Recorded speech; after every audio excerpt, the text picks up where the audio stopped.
Hi, this is Nan Barrett from Word Solutions. Welcome to my channel. It's where I use my words to help small businesses navigate the digital world. Find me on Facebook, Nan Barrett Word Solutions Media, and today we're talking about boosting a post on Facebook. It's really easy. I'm quickly going to run through how easy it is to create a boosted post on Facebook. Go to your Facebook business page, scroll down to find the post that you want to boost or advertise. This one I've already boosted once and it is suggesting I can boost it again, so I can do that. I'll go to that in a minute. But say I wanted to, here we go, here's an event that's coming up in May. If I want to boost the post, I'll click on Boosted Post. And Facebook will give you some suggestions. We'll just get rid of that. You can change your goal, but I usually leave it on automatic. Let Facebook select the most relevant goal based on your settings. If you want to change it, just pop into change, and these are the goal choices you've got. You can see whether you want to get more messages or more engagement or more leads. So that's using a form to collect contact information. Get your website getting more visitors, so you need a website link, or get more phone calls. So we'll just cancel that. Then you can use Facebook's data to automatically deliver different ad creative variations to people when it's likely to improve performance. There's nothing wrong with leaving that ticked on. You can add a button. So if you've got an event, so this one is for an event, so I would choose book now. And then I would send them probably to my website if this was an event I was running. You can add a button. You can reposition your image before you add your button, so you can just check to see. So that's the original, and that looks fine. I don't think anything would go wrong there, so you can just add as it is. And then if the ad's about credit, employment, housing or social issues, elections or politics, you'll need to click that button, but normally we don't have to do that. And then we scroll down to the important bit. This is your audience. Who should see your ads? So people you choose through targeting. We'll go to there in a minute.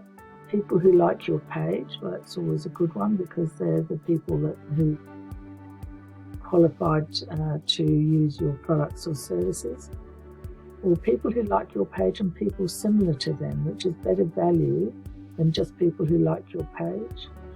Or you might just want to target people in your local area. So that's, I don't know why it keeps putting me in Victoria, but I don't live there. But you can move this around to where you do live, so I can actually take myself back to the Clare Valley, which is where I live. And that makes much more sense. And then I can choose a so many kilometre radius of where I live as to where I want to target people. That's if I want to do that. Or I can create a new audience and just give it a name and just say Adelaide area maybe. Or I could just call it something like knitters or people who like to go to conferences. And then I can choose the gender, so men, women, or all. The age range, I can start from 18 or I can move it up to the age range that normally works with me, which is 40 plus. And I can type in more locations again. I don't know why it likes to think that I'm in foreign countries, but there we go. So I've ticked the whole of Australia. I didn't have to do that, and that's fine, but we'll just leave it for the time being. But you can change that at any time. You can do some detailed targeting by putting in the interests of your potential customers. So if they're parents, or you might want to just target homeowners for argument's sake. And you can just say SA homeowner interests. You can't make your own up. You have to actually type in a target, and then Facebook will show you what it's got on its list. So I've put knitters as well. Doesn't show me any knitters sewing. So sewing craft, sewing machine, sewing club. So I think sewing craft people, gardeners.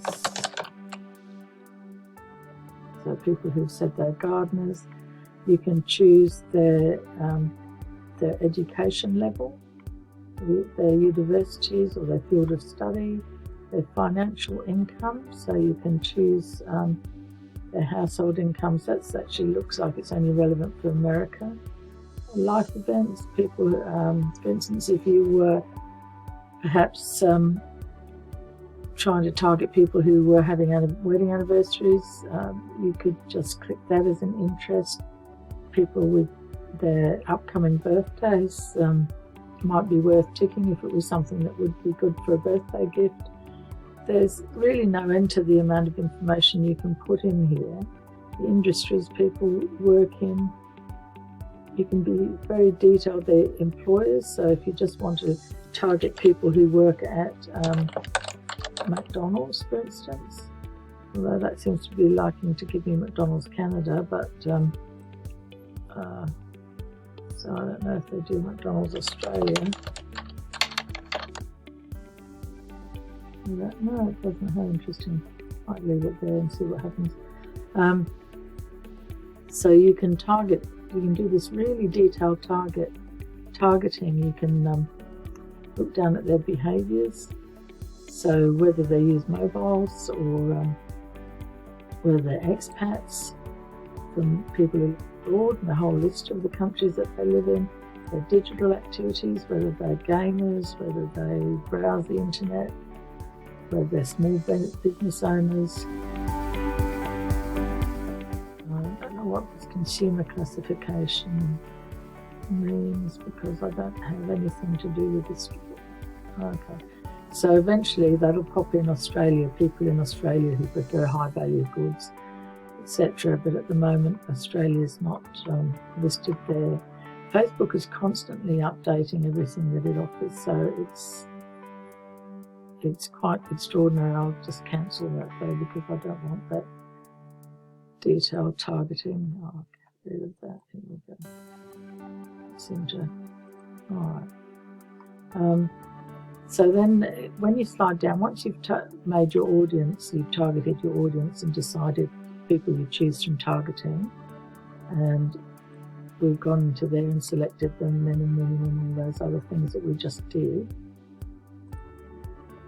we can just slide down and look at how much money we want to spend and how long we want the ad to run. So we can choose any amount of days, but Facebook's default is 7 days, but we can have an ad run just 1 day. Although it just suggests that ads that run for at least 4 days tend to get better results, so we'll have 4. That makes an end date of the 9th of March. Facebook suggested $70, but you can change that amount to much less if you want. So Facebook again says a budget of at least $70 is recommended to get optimal results for this ad, but we've chosen 10, and that just says that estimates it will reach 136 to 392 accounts, centre accounts reached a day, and that's fine because you want quality rather than quantity. Now the pixel is something that you can put onto your website with a bit of coding that shows you how many visitors you get through the Facebook ad. So it's up to you whether you activate that or not. And my payments are through PayPal. And on the right here, which you have to set up when you boost your first post, and right on the right here it just says estimated daily results 136 to 392. It's estimating you'll get between 3 and 14 link clicks, and the total budget is $10 Australian. And then you click Boost Post Now, and that will boost your post and set your ad out into the world.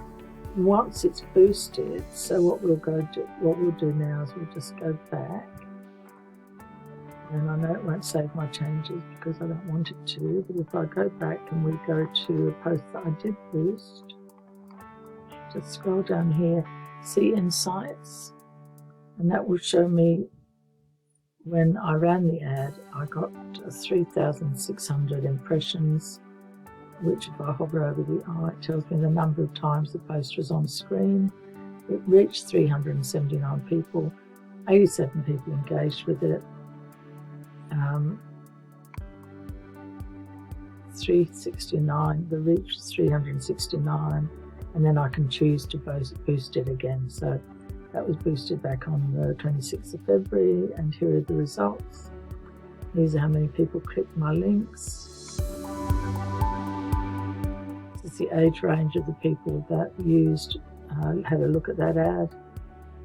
So in future, when I reboost that, I could change my demographics to start from 35 plus, because the 25 to 34 year age group, it wasn't a big age group for me, so I might even pull it back to 35 to 64.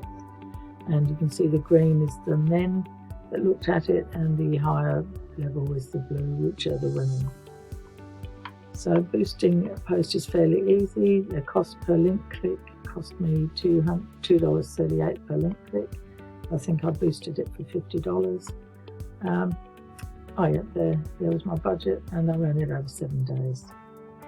So good luck with your boosting, and I hope you get great results. This is Nan Barrett from Word Solutions.